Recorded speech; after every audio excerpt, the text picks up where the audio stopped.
Tigger, anong ginagawa mo dyan sa fridge? Ano ba yan, Tigger? Parang crazy, natutulog sa fridge.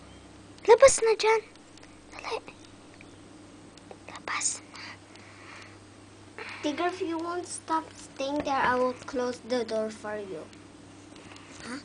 You want? You want? Huh? We don't.